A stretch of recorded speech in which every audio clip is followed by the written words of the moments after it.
আমার মধ্যে কোনো গিল্টি ফিল নাই। আমি যেমন আমি তেমন। If you love me like this, you can love me. If you hate me, you can hate me. স্পষ্ট কথা বলার কারণে যদি কেউ অপছন্দ করে, ওইটা নিয়ে আমি একদমই ভাবি না বা বিচলিত হই না। যারা স্পষ্ট কথা নিতে পারে না, তারা আমার থেকে দূরে থাকুক, সেটা তাদের জন্য ভালো, আমার জন্য। স্ত্রী ইকরার আত্মহত্যা নিয়ে ক্যামেরার সামনে মুখ খুলল অভিনেতা জাহের আলভী। তাকে দেখতে যতটা ভালো মনে হয়, আসলে সে ততটা ভালো না। তার নাকি কোনো কিছু নিয়ে অনুশোচনা হয় না। এরই মাঝে প্রেমিকা তিথির সাথে আলভীর একটি ফোনালাপ ভাইরাল হয়। চলুন আমরা শুনে আসি। তিথির সাথে পরিচয় হওয়ার আগে থেকেও টক্সিক ছিল, এন্ড ও অনেক আগে থেকে আমার কাছে ডিভোর্স চাইতো, কিন্তু আমি কোনোদিনই ওকে ডিভোর্স দিতে চাইনি, তালাক দিতে চাইনি।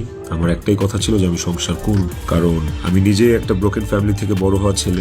আমি যখন ক্লাস 5 বা 6 পড়ি, তখন আমার বাবা মার মধ্যে ডিভোর্স আর সেপারেশন হয়। আমি খুব ভালো করে ফিল করছি, আমি নিজে ফিল করছি যে একটা ব্রোকেন ফ্যামিলিতে একটা সন্তান কোন ধরনের ইনকনভেনিয়েন্স, কত ধরনের সমস্যা ফেস করে, তার মেন্টাল স্টেট কেমন হয়।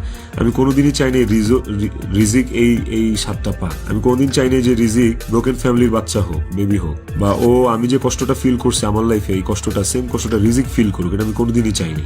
এই কারণে আমি অলওয়েজ আমার মধ্যে ট্রমাটা ছিল যে মানে ব্রোকেন ফ্যামিলির কনসিকুয়েন্সেস কি। আমি কোনোদিন ওর কাছে বলি নাই যে আমি ওকে ডিভোর্স দিব, আমি ডিভোর্স দিতে চাই। আমি অলওয়েজ ওর সাথে সংসারই করতে চাইছি। তো স্ক্রিনশট দিব, আপনারা দেখতে পাবেন। ইকরা শুরু থেকেই, আমাদের সম্পর্কের শুরু থেকেই অনেক সন্দেহপ্রবণ ছিল, আর এই সন্দেহ প্রবণতার কারণে আসলে আমাদের সম্পর্কটা বেশ টক্সিক হয়ে গেছিল। এ বিষয়ে আলভী আরো কিছু কথা বলেছেন, সেগুলো আমরা এখন শুনবো।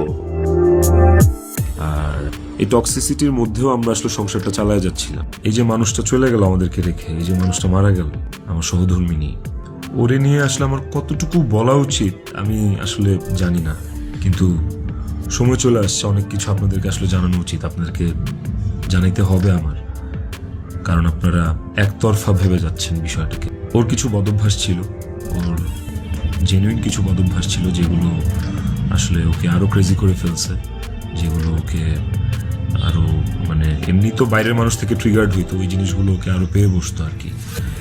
এই বিষয়গুলো আসলে আমি জাস্ট মুখের কথা বলতেছি না, আমার কাছে প্রমাণ আছে। ইভেন আমি আপনাদেরকে এগুলো সব শেয়ার করব পরের ভিডিওতে উইথ ডকুমেন্টস। জানো, ইকরা ট্রিগার্ড হয়েছে, কিন্তু সেটা আমি করি নাই।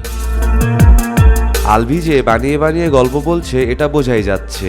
আমি বলে দিলাম, এই নায়ক আর কখনোই কোনো নাটক সিনেমায় কাজ পাবে না। ইকরা ট্রিগার্ড হয়েছে আমারই কিছু ভাই ব্রাদার, কিছু কাছের মানুষ, যারা ওর আমার দুজনেরই কমন সার্কেল, যাদের সাথে ইকরার আমি দুজনই খুব ইন্টিমেট ছিলাম। ওরা ডে বাই ডে ওকে ট্রিগার করে করে আজকে এই জায়গায় নিয়ে আসছিল। এবং এই মানুষগুলা তো থার্ড পার্সন আমার জীবনে। একটা সংসার তখনই টক্সিক হয় যখন বাইরের মানুষরা ওই সংসারের মধ্যে ইনভলভ হওয়া শুরু করে, বাইরের মানুষগুলা ওই সংসারে হাজবেন্ডকে বা ওয়াইফকে ট্রিগার করা শুরু করে। তো এই মানুষগুলা সম্পর্কে আমি পরে অন্য একটা ভিডিওতে হয়তো বলবো, বা এই মানুষগুলো